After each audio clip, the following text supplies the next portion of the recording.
안녕하세요. 화학자 장우지입니다. 조금 다른 원소 이야기 7번째, 원자번호 7번 질소입니다.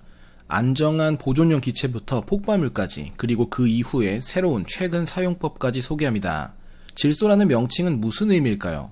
전형적인 국문 명칭과 영어 표기의 의미가 다른 어원을 두고 있는 원소입니다. 질소라는 원소의 어원은 두 가지로 구분될 수 있는데, 하나는 질소의 성질과 특성으로부터, 그리고 다른 하나는 화학적인 가치와 쓰임새에 기인합니다.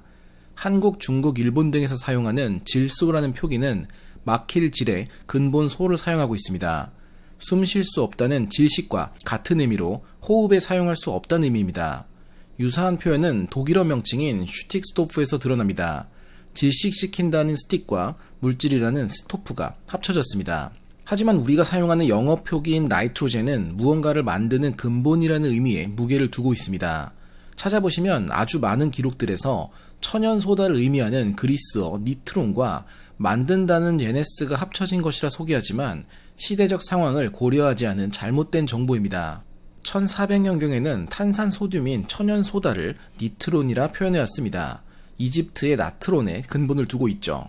하지만 이 의미는 사실상 사장되었고 16세기 후반부터는 화약의 주재료인 질산포타슘을 뜻하는 초석으로 사용됩니다. 질소는 화약의 핵심이었기에 초석을 만든다는 의미로 나이트로젠이라 불립니다. 특별한 점은 만든다는 의미의 제네스를 이름에 담고 있는 원소는 수소, 산소, 질소 단 3가지 뿐이라는 것입니다. 각각 물, 산, 초석을 만드는 근원이니 인류 역사에서 가장 중요했던 물질이 무엇인지 생각해 볼 수 있습니다. 질소나 나이트로젠에 의미하는 또 다른 용어를 사용하는 국가들도 있습니다. 오히려 거의 모든 명명을 확립했던 라부아지에의 의견이었지만 후에 사람들에 의해 변경된 특별한 경우이기도 합니다. 앙투안 라부아지에는 수많은 발견과 제도 확립을 해낸 화학의 두 번째 아버지라 불리는 인물이며 당시 밝혀진 원소들을 표로 정리하기도 했습니다. 그중 질소를 의미하는 것은 바로 아조테입니다. 그리스어로 없다는 의미의 부정형 아와 생명을 뜻하는 조에가 결합된 표현입니다. 결국 생명이 없다, 생명과는 관련 없다, 생명이 유지될 수 없다 등의 비생명적인 물질이라는 의미가 됩니다. 질소로 호흡할 수 없다는 의미와도 연관되지만 생명 자체를 표현해서 너무나 극단적이었으며 사실상 산소를 제외한 모든 기체는 생명 유지에 사용될 수 없다라는 애매함 때문에 프랑스나 폴란드 등 몇 곳을 제외하고는 더 이상 사용되지 않는 원소 이름입니다. 보통은 여기서 넘어가지만 우리는 라부아지의 원소표를 조금 더 자세히 뜯어보겠습니다. 아조테의 내용을 3가지로 세분화했는데 첫 번째로 모페테, 두 번째는 모페테의 염, 마지막으로 인화성 가스라 쓰여 있습니다. 라부아지에는 다음과 같은 이야기를 한 적이 있습니다. 번역하자면 이런 종류의 실험을 통해 우리는 모페트의 구성에 질소나 염기가 포함되어 산성화 가능한 염기라는 사실을 인식할 수 있었다라는 의미입니다. 모페트는 영어로는 모펫을 의미하는데 화산지대에서 화산활동이 거의 끝나갈 때 분출되는 가스를 의미합니다. 90%가량이 이산화탄소이며 그 외 질소화합물이 혼합되어 있죠. 질소 순환의 핵심 중 하나가 화산활동인데 모펫에 함유된 질소 화합물로부터 아조테를 해석한 셈입니다. 마지막 인화성 가스라는 것은 질소가 초석의 성분이기에 인화성 물질을 만드는 기체 원소라는 의미로 받아들여지곤 합니다. 하지만 현재도 아조테의 의미가 질소에는 여전히 남아있으니 하이드라진이나 아자이드와 같은 아조 화합물에 아조라는 표현이 들어가는 이유입니다. 질소의 발견은 스코틀랜드의 의사이자 화학자였던 다니엘 러더퍼드에 의해 이루어집니다. 당시 스코틀랜드 에딘버러에는 위대한 과학자들이 여럿 있었으며 그 중 하나가 러더퍼드의 지도교수였던 조지프 블랙입니다. 그림은 조지프 블랙이 같은 스코틀랜드의 과학자이자 동료였던 증기기관의 제임스 와트 작업실을 방문해 이야기를 나누는 장면입니다. 조지프 블랙은 화학자로 이산화탄소를 처음 발견한 사람으로 여겨집니다. 호흡에 사용할 수 없는 기체가 공기의 연소 이후 남는다는 사실이죠. 그 외에도 물질을 가열하거나 냉각할 때 물질마다 온도를 변화시키기 위해 일정한 양의 열이 필요하다는 비열의 발견, 그리고 물질의 상이 변화할 때는 열이 온도를 변화시키지 않고 상 변화에 사용된다는 잡열을 발견한 것도 조지프 블랙입니다. 호흡에 사용할 수 없는 공기 속 기체에 대해 연구하던 조지프 블랙은 당시 학생이던 러더퍼드에게 더 이상 불타지 않는 기체에 대한 연구를 맡깁니다. 이를 통해 1772년 러더퍼드는 질소를 확인하고 분리합니다. 조금 더 자세히 러더퍼드의 실험을 살펴본다면 다음과 같습니다. 먼저 공기가 포함된 밀폐된 용기에 쥐를 넣어 쥐가 숨막혀 죽을 때까지 가둬둔 후 남은 기체를 모읍니다. 남은 공기에 촛불을 넣어 꺼질 때까지 태우고 더 이상 타지 않는다면 발화하는 인을 넣어 모든 연소 가능한 기체를 태워 없앱니다. 마지막으로 이산화탄소 흡수가 가능한 칼슘 용액 등에 통과시켜 남은 기체를 분리했으며 이것이 질소였습니다. 분리된 질소에 다시 쥐를 넣어볼 때 당연히 호흡하지 못해 쥐는 죽게 되었으며 이로부터 질소를 유해 공기 혹은 플로지스토나 공기라 부릅니다. 이를 아조테라 명명한 것은 라부아제였으며 나이트로젠으로 변경된 것은 조금 더 뒤의 일입니다. 질소의 연금술 기호는 원에 세로로 가로지르는 선이 그려진 모습입니다. 보통은 없겠지만 연금술 관련 자료를 자주 보신 분이라면 이와 매우 유사한 명칭 하나를 찾아볼 수 있습니다. 바로 아조스라는 표기인데 연금술에서 가장 중요하게 등장하는 단어입니다. 아랍어인 알자부크에서 변화한 라틴 표기 아소크에서 유래한 단어이며 수은을 의미합니다. 헤르메스의 지팡이인 카두세우스를 기호로 삼죠. 수은은 변화를 의미하는 원소이며 반대로 질소는 고정과 연관 깊습니다. 질소의 안정성이나 고정, 보존 등에 대한 의미를 시작해 보겠습니다. 지구는 표면의 대부분이 물로 덮여 있으며 그 위는 공기로 덮여 있습니다. 하지만 공기는 너무나 가볍기 때문에 대기권을 이루는 공기가 얼마나 많을지에 대해서는 다소 과소평가되곤 합니다. 지구 바다의 전체 물 무게와 지구를 둘러싼 대기권 속 공기의 무게를 비교한다면 의외로 공기가 선전합니다. 270배뿐이 차이나지 않기 때문이죠. 생각보다 많은 양의 공기가 지구를 덮고 있는 셈인데 그 중에서도 무려 78%가 질소니 어마어마한 양의 질소가 지구에 있다고 볼 수 있습니다. 이 많은 질소들은 어떻게 만들어졌으며 어디서 온 걸까요? 질소의 생성은 이미 핵융합을 통한 카본 사이클에서 드러난 적이 있습니다. 핵융합 에너지를 만들어내는 과정에서 나이트로젠 14과 나이트로젠 15이 모두 등장했었습니다. 질소는 핵융합을 통해 생성됩니다. 나이트로젠 14과 15를 비교하는 것은 의미 있습니다. 질소라는 원소의 특성상 둘 모두 7개의 양성자로 핵이 이루어집니다. 그리고 나이트로젠 14는 7개의 중성자가, 15는 하나 더 많은 8개의 중성자가 결합한 형태죠. 존재량을 비교한다면 무려 99.634%가 나이트로젠 14이어서 거의 대부분입니다. 그렇다면 15는 불안정하기 때문에 적을까요? 또 14는 원래 안정할까요? 흥미롭게도 이 둘 모두는 안정한 질소의 동위원소이며 나이트로젠 14이 안정한 것은 매우 특별한 일입니다. 흔히 원자나 이온, 분자의 안정성과 결합 형태, 화학 반응을 예측하기 위해서 얼마나 많은 전자가 어떤 식으로 배치되어 있을지를 고려합니다. 각각의 전자 껍질을 가득 채우는 특정한 전자 개수에서 안정성과 선호도가 나타난다는 의미인데 에너지 간격 차이가 나는 오비탈을 가득 채우는 전자 개수들을 고려한다면 2, 10, 18, 36, 54, 86개의 전자가 원자에게 가장 선호되는 수치입니다. 하지만 원자의 안정함을 구분하는 기준으로 전자 껍질이 아닌 핵의 껍질 또한 존재합니다. 핵 껍질 이론인데 양성자와 중성자 각각에 대해 적용됩니다. 안정한 원자핵을 이루는 마법의 수 역시 존재하겠죠. 2, 8, 20, 28, 50, 82, 126입니다. 그리고 양성자와 중성자가 모두 마법의 수를 이루는 더블 매직 넘버 원자 핵은 유독 더 안정합니다. 그런데 나이트로젠 14는 전혀 해당되지 않습니다. 7개의 양성자와 7개의 중성자로 홀수로 채워진 양성자 중성자 핵껍질을 갖는 원소임에도 안정합니다. 홀수 핵껍질이지만 안정한 원소는 단 5개뿐이 존재하지 않습니다. 안정한 동위원소라 이야기했던 중수소, 그리고 리튬6, 보론 10과 나이트로젠 14, 마지막으로 탄탈럼 180M입니다.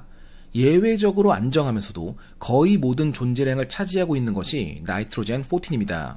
핵융합을 통해 만들어진 원소들은 별의 폭발 등으로 우주에 흩뿌려진 후 다시금 행성을 만들기 위해 뭉쳐지는 순간에 이릅니다. 원시 행성계 원반이라 불리는 형태로 디스크 형태로 중앙을 향해 모여들어 단단히 뭉쳐 행성이 탄생하게 되는데 태양계에서의 기준은 원시 목성이 됩니다. 원시 목성보다 태양에 가까운 위치에서는 비교적 온도가 높아 질소 화합물이 휘발되어 밀도가 낮고 반대로 질소 함량이 높은 더 먼 곳에서 유입되는 외부 물질들로부터 질소가 행성에 추가되었다. 이야기되어 왔습니다만 최근의 분석 결과들은 이미 목성 내부에서도 질소들이 다량 있어 이들이 융합된 형태라 설명합니다. 행성의 생성 과정에 대한 증거를 원소에서 찾는 관점은 매우 중요합니다. 질소와는 반대로 알루미늄이 목성 외부 행성에 대한 수송 과정으로부터 행성마다의 특성을 확인한다거나 강착 원반 형성 타입을 분석하는 등 원소는 천문학에도 여전히 많은 정보를 주고 있으며 질소 역시 마찬가지입니다. 질소의 안정함에 대한 가장 큰 사례는 식품의 변질이나 파손을 막기 위한 충진제로의 사용입니다.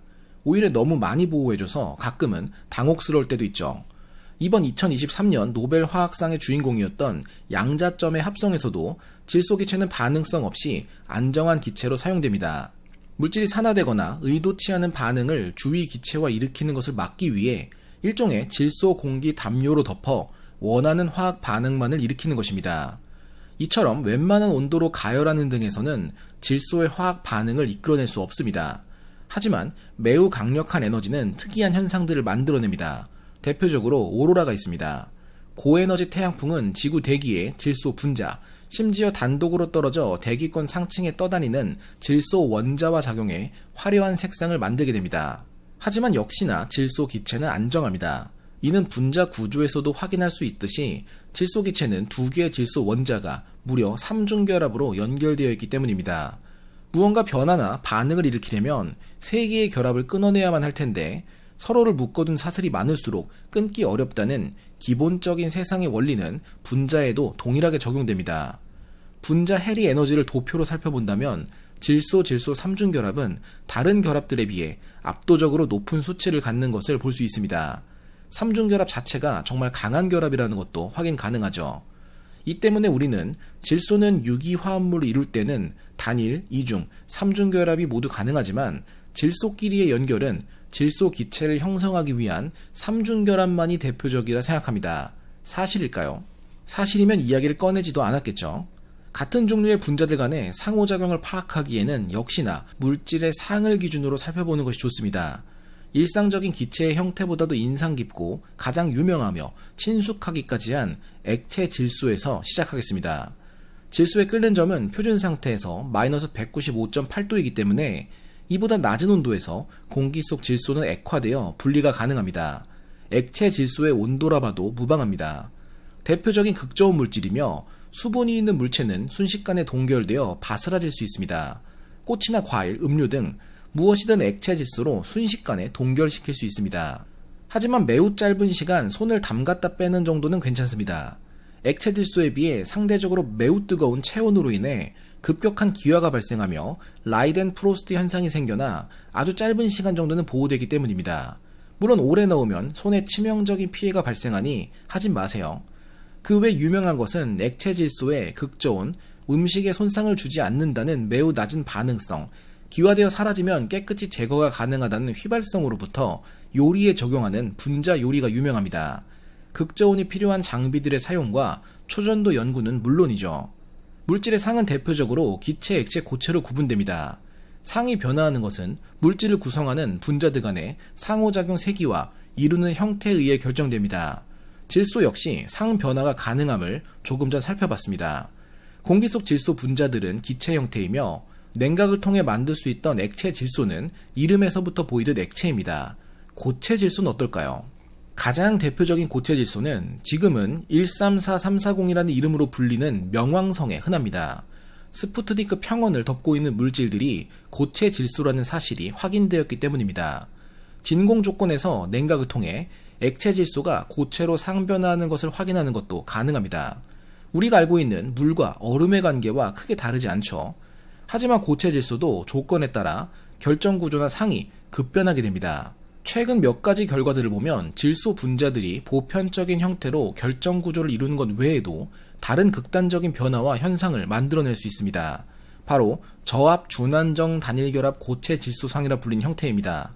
질소만으로 이루어진 물질임에도 낮은 압력에서 고체화가 이루어지면 질소끼리 모두 단일결합으로 연결되는 특별한 상태가 만들어집니다.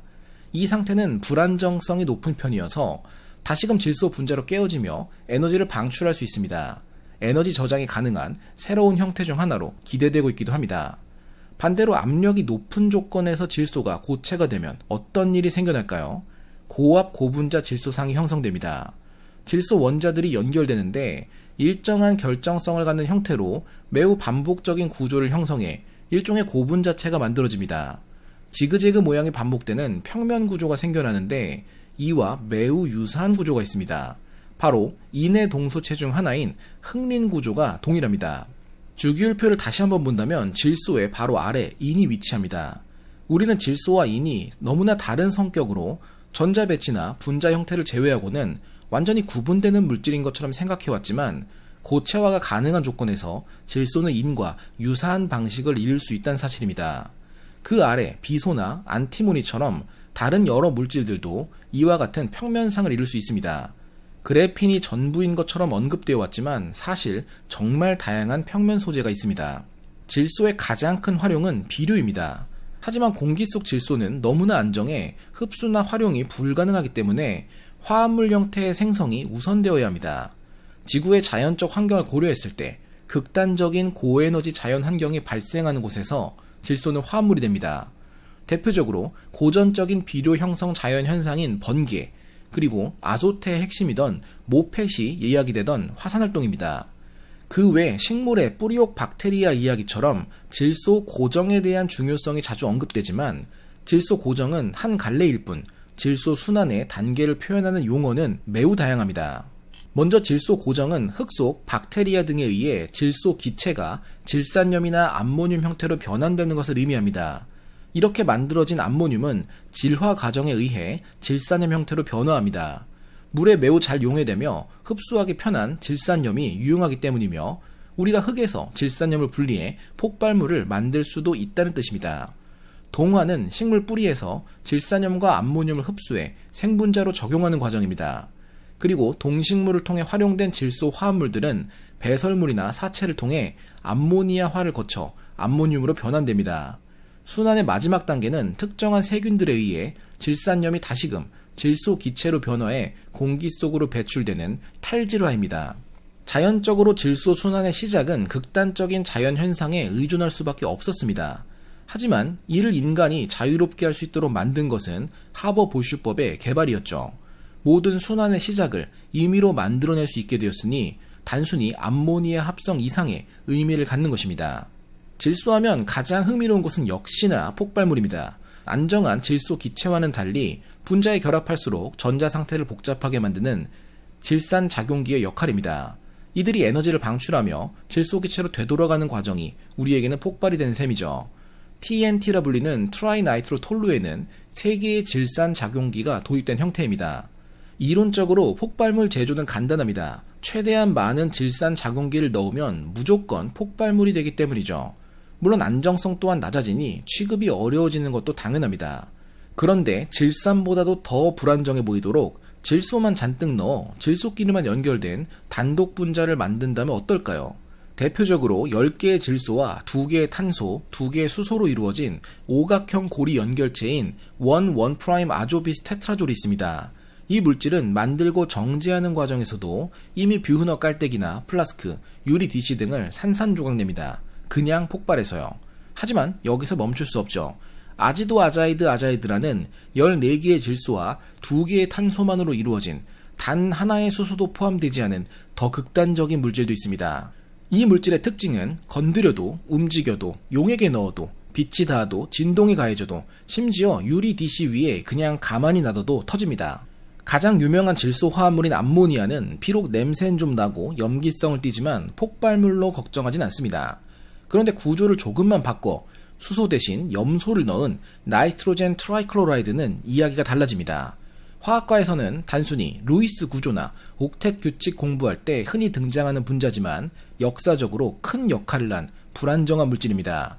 그 시작은 1811년 피에르 루이 듈롱이 이 물질을 합성하면서부터입니다. 듈롱은 많은 종류의 고체 원소들의 1몰 연료량이 3R에 해당한다는 사실인 듈롱-뿌띠의 법칙을 만든 인물입니다. 그는 NCl3를 합성했는데 그 과정에서 2차례의 폭발이 발생해 손가락 3개와 한쪽 안구에 손실이 발생합니다. 그런데 듈롱은 이 폭발 사고에 대해 주위에 경고하거나 보고하는 대신 조용히 숨기고 있었고 붕소 이야기에서 만났던 원소 발견의 스페셜리스트 험프리 데이비경도 모르고 NCl3를 합성하다 폭발이 발생해 눈 부상을 입습니다. 부상은 데이비경에게 조수를 고용할 수밖에 없는 상황을 만들게 됐는데, 이때 고용했던 조수가 과거부터 데이비경의 팬으로 가르침을 청하며 따라다니던 지상 최강 과학자 중에 하나 마이클 패러데이입니다. NCl3에서부터 마이클 패러데이의 데뷔까지 이어지는 역사적 사건은 질소의 역할 중 하나였다 봐도 흥미롭겠죠. 1811년 분리된 나이트로젠 트라이클로라이드는 분명 위험한 물질이었습니다. 그럼 이보다 더 크고 듬직해 보이는 다른 17족 할로젠 원소들을 붙이면 어떻게 될까요? 나이트로젠 트라이브로마이드는 상당히 많은 시간이 흐른 후인 1975년 합성됩니다. 무려 영하 100도에서도 폭발할 수 있는 더 불안정한 물질입니다. 하나 더 나아간 나이트로젠 트라이아이오다이드는 1990년에나 합성됩니다. 종이 위에 반응물을 적시고 말려 물질을 형성하면 위에 모기가 앉거나 살짝 건드리기만 해도 폭발합니다. 세라믹 판 정도는 가볍게 깨뜨릴 정도로 상당히 강력한 폭발을 일으키며 아이오딘 가루를 사방으로 흩뿌립니다. 가장 최근에 질소의 새로운 사용, 바로 달 탐사 대비입니다. 달은 지구와 달리 매우 삭막한 모습입니다. 회백색 먼지로 뒤덮여 있기 때문이며 달 표면에 발자국이 쉽게 남는 이유이기도 합니다. 바로 이 달먼지가 극복해야 할 굉장히 큰 어려움 중에 하나입니다. 온갖 곳에 달라붙어 떨어지지 않기 때문에 전자장비를 손상시키고 우주선 내부 공간을 떠다녀 큰 문제를 일으킵니다. 웬만한 방식으로는 떨어지지 않는 정말 작고 신경 쓰이는 먼지입니다. 달 먼지 제거를 위해 정전기적인 작용을 통해 떨어뜨리는 연구가 꾸준히 이어져 왔으며 최근 새로운 방식이 개발되었습니다. 앞서 잠시 등장했던 라이덴프로스트 현상을 활용하는 것입니다. 라이덴프로스트 현상은 굴곡을 거슬러 올라갈 정도로 온도차에 의해 표면 기화된 층에 의해 물질이 움직이는 현상인데 최근 많은 관심을 받고 있습니다. 기본적으로 라이덴프로스트 현상은 뜨거운 표면에서 기화가 되며 대칭적인 내부 와류가 급격히 발생하게 됩니다.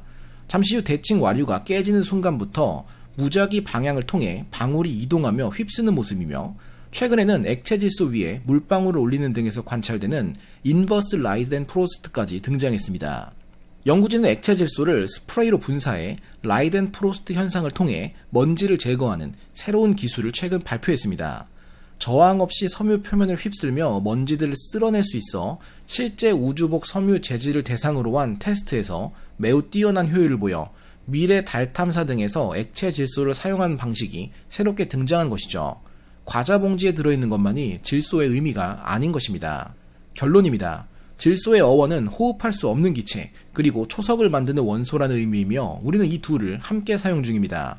보통 안정한 질소 기체는 삼중결합으로 연결된 두 개의 질소 원자로 대표되지만, 질소 역시 조건만 맞으면 단일 결합으로만 이루어진 형태나 고분자 방막 구조를 형성할 수 있습니다. 안정하다 여겨지는 것은 수많은 질소 물질 중 질소 기체뿐, 질소는 폭발물을 비롯해 매우 다양한 물질을 만드는 원소입니다. 탄소가 골격을 이루고 수소가 최종적인 구조를 마감한다면 질소는 구조에 새로운 가능성을 불어넣는 원소입니다.